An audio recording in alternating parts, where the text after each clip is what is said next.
Gas और तेल के संकट के बीच आज पीएम मोदी यूएई पहुंचे, जहां उन्होंने यूएई के साथ एलपीजी सप्लाई को लेकर समझौता किया। पीएम जब यूएई की वायु सीमा में पहुंचे तो उन्हें यूएई के F-16 लड़ाकू विमानों ने एस्कॉर्ट किया। इस वक्त पीएम का यूएई जाना अपने आप में बहुत अहम माना जा रहा है कि 1.5 घंटे के इस दौरे से भारत और यूएई पहले से और करीब आएंगे। दोनों देशों के रिश्ते समुद्र से ज्यादा गहरे होंगे। हॉर्मूज बंद करके ईरान यूएई पर हमले कर रहा है। हॉर्मूज के दाम पर ईरान अमेरिका और खाड़ी देशों को ब्लैकमेल कर रहा है। यूएई ने इसका इलाज खोज निकाला है। इसी के तहत यूएई ने ओपेक से निकलने का फैसला किया और अब वो एक पाइपलाइन पर काम कर रहा है। भारत को लेकर भी खबर है कि वो समुद्र के अंदर तेल और गैस की सप्लाई के पाइपलाइन बिछाने जा रहा है, जिसके पूरे होने पर हॉर्मूज की टेंशन हमेशा हमेशा के लिए खत्म हो सकती है। हॉर्मूज पर निर्भरता में काफी कमी आएगी। ऐसे में भारत यूएई से जितना चाहे उतना तेल आयात कर सकेगा। इसकी एक वजह यूएई का ओपेक और ओपेक प्लस से निकलना है, जिसके बाद यूएई के ऊपर कोटा उत्पादन की कोई सीमा नहीं होगी।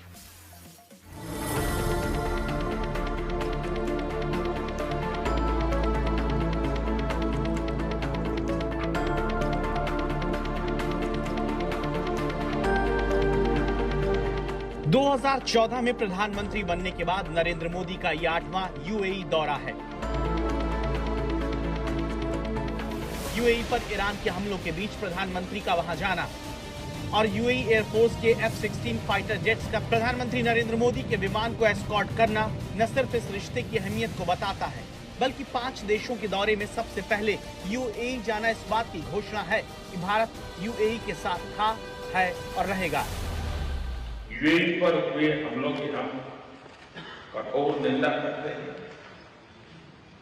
यूएई को जिस तरह निशाना बनाया गया है, यह किसी भी रूप में स्वीकार्य नहीं है। ब्रदर, इन कठिन परिस्थितियों में आपने जिस संयम, करेज और विजडम का परिचय दिखाया है, यह बहुत ही सराहनीय है।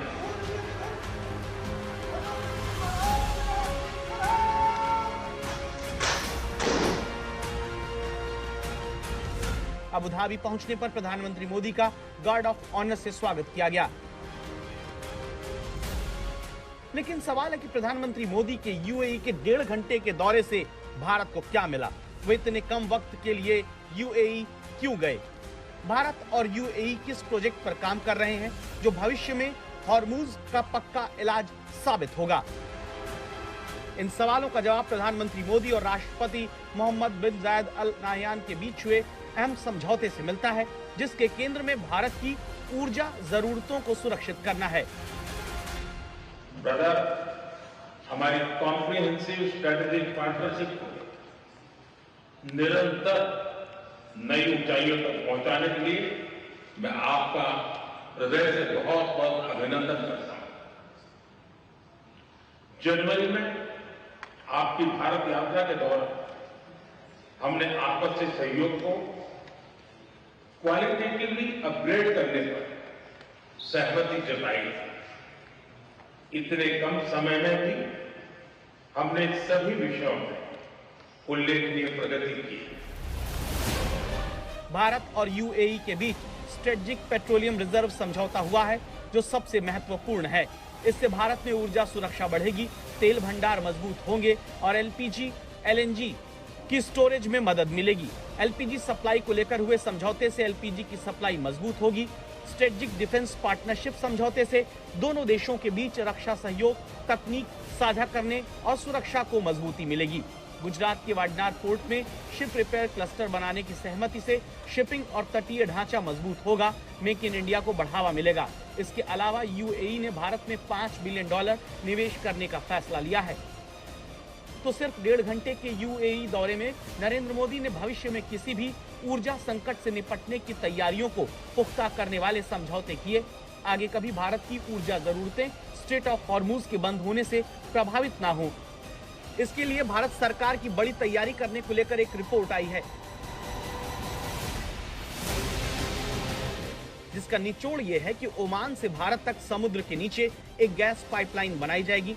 भारत और ओमान के बीच प्रस्तावित middle east India deep water pipeline 2000 kilometre लंबी होगी। इसके जरिए गैस ओमान से सीधे भारत में गुजरात के तट तक पहुंचेगी। इससे भारत को रोजाना करीब 31 million cubic metre natural gas deliver होगी। ये पाइपलाइन देश में डिमांड को पूरी करने में मदद कर सकती है। इस पर 40,000 करोड़ रुपए खर्च आने का अनुमान है और इसे पूरा करने में 5 से 7 साल लग सकते हैं। बड़ी बात यह है कि यूएई ने अपनी तेल कंपनियों को पश्चिम पूर्व पाइपलाइन परियोजना का काम जल्द से जल्द पूरा करने का आदेश दिया है ताकि 2027 तक गुजरात की निर्यात क्षमता को बढ़ाया जा सके। यूएई ने हाल ही में दुनिया के बड़े तेल निर्यातक देशों के संगठन ओपेक को छोड़ने का ऐलान किया है। यूएई ने 2027 तक अपना क्रूड ऑयल उत्पादन बढ़ाकर 50 लाख बैरल प्रतिदिन करने की योजना बनाई है। मतलब यूएई अपने यहां से गैस और तेल निकालने की क्षमता को डबल कर रहा है। वहीं भारत की तरफ से इस गैस तेल को हॉर्मुज बाईपास करके लाने के प्रोजेक्ट की तरफ बढ़ना शुरू कर दिया है ताकि भविष्य में अगर ईरान स्ट्रेट ऑफ हॉर्मुज बंद करे तो भारत में गैस तेल की कमी ना हो। मतलब दोनों देशों के बीच संकट के समय में भविष्य को सुरक्षित करने पर काम हो रहा है। प्रधानमंत्री मोदी ने सोशल मीडिया प्लेटफॉर्म पर पोस्ट करके भारत यूएई रिश्तों को मजबूत और भरोसेमंद बताया। उन्होंने कहा कि भारत और यूएई की दोस्ती बहुत मजबूत है। नरेंद्र मोदी ने बताया कि दोनों देश बेहतर भविष्य के निर्माण के लक्ष्य के साथ मिलकर काम करते रहेंगे। यूएई से भारत अपनी जरूरत का 40% एलपीजी गैस आयात करता है, जिसके आने वाले दिनों में न सिर्फ बढ़ने बल्कि बिना किसी रुकावट के पहुंचना सुरक्षित होगा।